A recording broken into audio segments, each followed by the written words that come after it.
अब देखो additional exercise का नेक्स्ट क्वेश्चन 1.29। क्वेश्चन क्या बोल रहा है कि a hollow charge conductor has a tiny hole cut into its surface so that the electric field in the hole is sigma by 2 epsilon naught n cap, where n cap is the unit vector in the outward normal direction and sigma is the surface charge density near the hole। ठीक है, तो question ये बोल रहा है कि एक हमारे पास हॉलो चार्ज कंडक्टर है और उस हॉलो चार्ज कंडक्टर को सिग्मा चार्ज डेंसिटी से चार्ज कर रखा है और उस हॉलो चार्ज कंडक्टर की सरफेस को एक कहीं टिनी होल कर दिया, एक छोटा सा होल कर दिया। उस होल का इलेक्ट्रिक फील्ड आपको बता रखा है sigma by 2 epsilon naught into n cap, यही मुझे प्रूफ करना है। ठीक है, तो देखो ये मेरे पास एक हॉलो चार्ज कंडक्टर है, right, this is hollow charge conductor. Hollow charge conductor का मीनिंग क्या है कि हॉलो मतलब ये अंदर से खाली है, जो भी चार्ज होगा वो उसकी सरफेस पर मौजूद होगा। ठीक है, तो उसकी सरफेस पर चार्ज क्या है ये,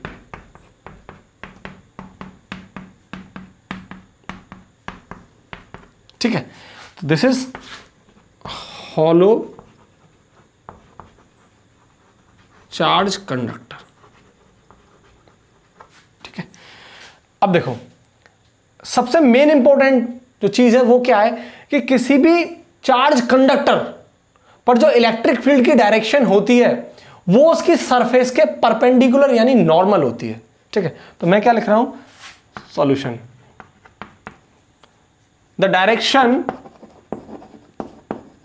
of electric field is normal या perpendicular to the surface of conductor। ठीक है, यानी यहां जो इलेक्ट्रिक फील्ड होगा वो इसकी सरफेस के कैसा होगा, परपेंडिकुलर आउटवर्ड होगा, क्योंकि पॉजिटिव चार्ज है तो आउटवर्ड होगा और कंडक्टर है उसकी वजह से इस सरफेस के परपेंडिकुलर होगा, राइट, कैसा होगा, परपेंडिकुलर, इस तरीके से। ठीक, तो कोई भी कंडक्टर होगा तो इलेक्ट्रिक फील्ड होगा वो कैसा होगा, उसके कंडक्टर की सरफेस पर परपेंडिकुलर ही होगा। ठीक है, अब देखो अब मुझे क्या करना है, इस हॉलो कंडक्टर की वजह से इलेक्ट्रिक फील्ड कैलकुलेट करना है। तो मैं क्या करूंगा, यहां एक गॉसियन सरफेस ड्रॉ करता हूं। ठीक है, देखो ये सिलिंड्रिकल फॉर्म में यहां मैंने एक गॉसियन सरफेस ड्रॉ कर दी। ठीक है, ये क्या है, Gaussian surface.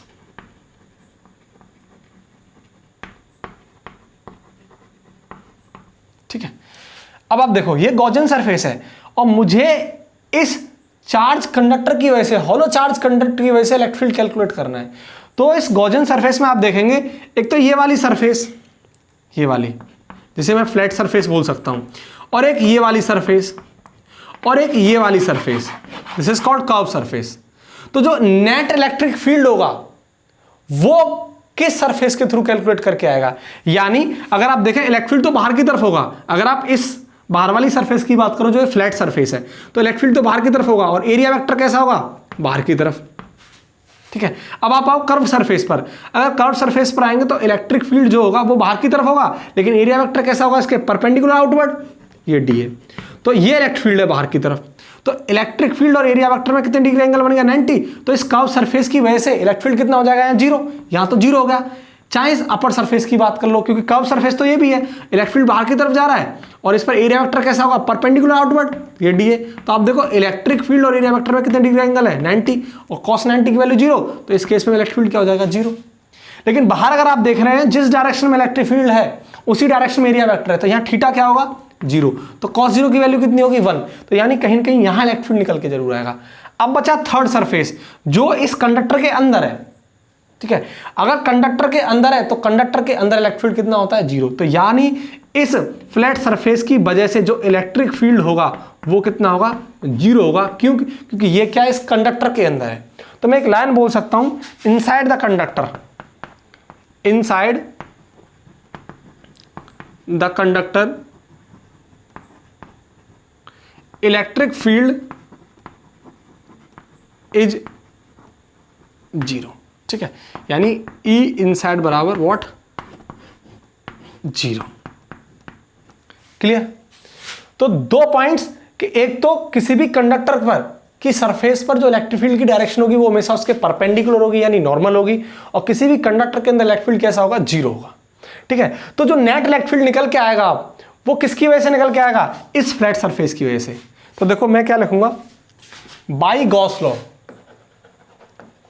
By Gauss law. Gauss law की वजह से क्या होगा, यहां मैं कर सकता हूं integration E dot D A बराबर Q net upon epsilon nought. अब जो इलेक्ट्रिक फील्ड है वो किसकी वजह से, इस फ्लैट सरफेस की वजह से, नेट इलेक्ट्रिक फील्ड, क्योंकि इस कर्व सरफेस की वजह से जीरो और इसके अंदर है तो इसकी वजह से जीरो, तो बची तो यही सरफेस। तो आप देखो यहाँ डी ए मतलब डॉट आ गया तो कॉस थीटा, कॉस जीरो की वैल्यू 1, तो ये क्या पूरा निकल के आ जाएगा ई ए।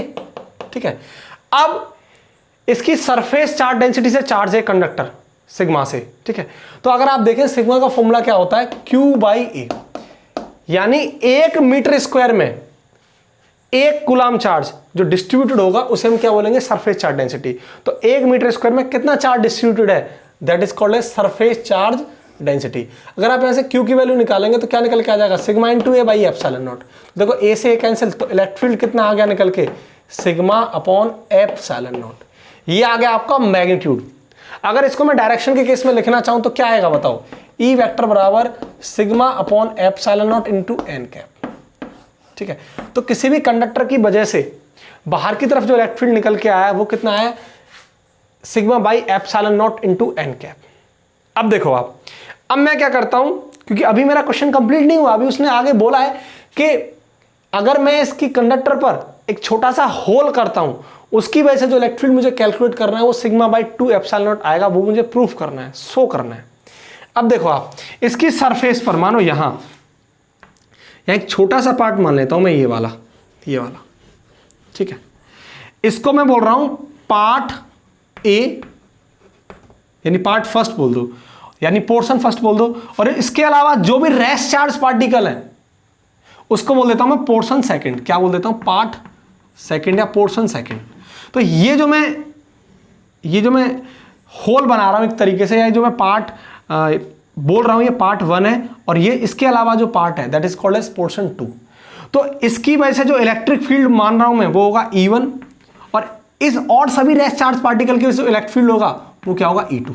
तो मैं बोल सकता हूं E1 electric field, E1 electric field due to the portion first या पार्ट फर्स्ट या पोर्शन फर्स्ट, और E2 क्या है, electric field due to remaining portion. ठीक है, क्लियर बात है। तो इस वाले पोर्शन पर मैंने इसको पार्ट 1 बोल दिया है और इस वाले पोर्शन को मैं पार्ट 2 बोल दिया है। इसकी वजह से जो इलेक्ट्रिक फील्ड होगा उसे मैंने E1 बोल दिया है, और इसके अलावा जो भी रेस्ट चार्ज पार्टिकल हैं उनकी वजह से जो इलेक्ट्रिक फील्ड होगा वो मैंने E2 बोल दिया है। राइट, अब देखो आप, अब क्या करना है, इसके अंदर मैं यहां कोई बिल्कुल just inside a point consider कर लेता हूं, और यहां क्या कर लेता हूं, एक बी पॉइंट कंसीडर कर लेता हूं बाहर की तरफ। जस्ट इनसाइड एक पॉइंट ये है ए, और जस्ट आउटसाइड क्या है बी, यानी इसको यहां देखो इस तरीके से, ये वो पार्ट है पार्ट नंबर 1, और इसके अंदर जस्ट इनसाइड मैंने एक पॉइंट कंसीडर कर लिया है और आउटसाइड मैंने एक पॉइंट कंसीडर कर लिया है। आउटसाइड वाले पॉइंट को मैं बी बोल रहा हूं और इसको मैं क्या बोल रहा हूं, ए।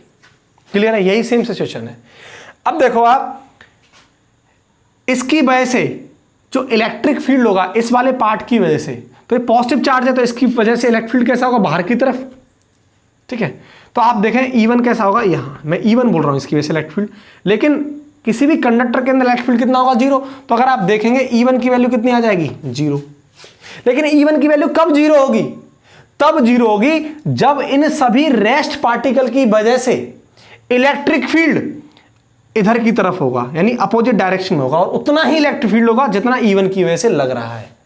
अगेन, यानी अगर मैं इलेक्ट्रिक फील्ड कैलकुलेट करना चाहूं इस पोर्शन की वजह से जिस पर इलेक्ट्रिक फील्ड E1 है, तो वो कंडक्टर के अंदर कितना होगा, 0। और ये कब 0 हो सकता है, तब 0 हो सकता है जब बचे हुए चार्ज पार्टिकल की वजह से सेम अमाउंट में, यानी सेम मैग्नीट्यूड में इलेक्ट्रिक फील्ड लगे, लेकिन कैसा, अपोजिट डायरेक्शन में। यानी मैं ऐसा बोल सकता हूं, ये जो E1 और E2 होंगे वो दोनों कैसे होंगे, सेम मैग्नीट्यूड में होंगे, लेकिन दोनों कैसे होंगे, अपोजिट डायरेक्शन में। तभी तो मैं बोल सकता हूं E1 पे इलेक्ट्रिक फील्ड कैसा होगा, 0। ठीक है, यानी यहां से एक क्वेश्चन निकल के आ जाएगी कि E1 माइनस E2 बराबर 0। ठीक है, अब आप देखो ये तो ए पॉइंट पर निकल के आ गया, किसकी, ये तो E1 की वजह से और बचे हुए पार्टिकल की वजह से मैं क्या माना था E2। ठीक है, अब आप इस बी पॉइंट पे देखो, इस बी पॉइंट पे इस वाली सरफेस की वजह से जो इलेक्ट्रिक फील्ड होगा वो कैसा होगा, बाहर की तरफ, मैं इसको E1 बोल देता हूं। बचे हुए पार्टिकल की वजह से भी कैसा होगा, आउटवर्ड, बाहर की तरफ। ठीक है, यानी इसकी वजह से आप देखो, इस पोर्शन की वजह से जिस पर इलेक्ट्रिक फील्ड E1 था, तो इस बी पॉइंट पर जो इलेक्ट्रिक फील्ड होगा वो कैसा होगा, बाहर की तरफ। और बचा सभी पार्टिकल की वजह, सभी चार्ज पार्टिकल की वजह से इलेक्ट्रिक फील्ड कैसा होगा, पॉजिटिव चार्ज पार्टिकल है तो बाहर की तरफ, तो सेम डायरेक्शन है। तो अगर मैं यहां से ई नेट निकालना चाहूं तो वो क्या निकल के आ जाएगा, E1 प्लस E2, दोनों का सम हो जाएगा क्योंकि सेम डायरेक्शन में। तो अगर आप देखें लेकिन क्या है कि E1 बराबर क्या है दोनों, E2, तो दोनों इक्वल है। तो क्या मैं यहां से ऐसा लिख सकता हूं, ये E प्लस ये 2E, और देखो इलेक्ट्रिक फील्ड कितना निकल के आया था, सिग्मा बाई एप्सिलॉन नॉट। तो यहां से अगर आप निकाल के देखेंगे E की वैल्यू कितनी आ गई, सिग्मा बाई 2 एप्सिलॉन नॉट। ठीक है, ये निकल के आएगा सिग्मा बाई 2 एप्सिलॉन नॉट। ये तो इसका मैग्नीट्यूड निकल के आ गया, सिग्मा बाई 2 एप्सिलॉन नॉट। लेकिन अगर मैं इसको डायरेक्शन की फॉर्म में लिखना चाहूं तो क्या आ जाएगा, सिग्मा E बराबर sigma by 2 epsilon naught into n cap. ये क्या आ गया, इलेक्ट्रिक फील्ड। लेकिन आप एक बात देखो, अगर मैं इसको, इस वाले पोर्शन को अब मैं रिमूव कर दूं, ठीक है, रिमूव कर दूंगा तो यहां क्या हो जाएगा, एक होल बन जाएगा। और मुझे वही बताना, अगर मैं इस पोर्शन को रिमूव कर दूंगा तो जो नेट इलेक्ट्रिक फील्ड होगा वो किसकी वजह से आएगा, जस्ट इन सभी पॉजिटिव चार्ज पार्टिकल की वजह से। अगर मैं इस वाले पोर्शन को, जो मैंने इस वाले पोर्शन को रिमूव कर दूंगा तो इसका मतलब क्या हो गया, होल बन गया। अगर होल बन गया तो अब जो इलेक्ट्रिक फील्ड होगा, नेट इलेक्ट्रिक फील्ड, वो किसकी वजह से होगा, इस पोर्शन 2 की वजह से, यानी इन सभी रेस्ट चार्ज पार्टिकल की वजह से। और वो कितना होगा, आपको पता था E1 बराबर E2, दोनों इक्वल है, तो उसकी वैल्यू कितनी आ जाएगी, sigma by 2 epsilon naught into n cap. तो सिंपल सा लॉजिक निकल के आया कि जो भी नेट इलेक्ट्रिक फील्ड होगा वो sigma by 2 epsilon to n cap किसकी वजह से होगा, इन सभी चार्ज पार्टिकल की वजह से। ठीक है, इसको नोट करो, इसके बाद फिर मैं आपको 1.30 कराता हूं।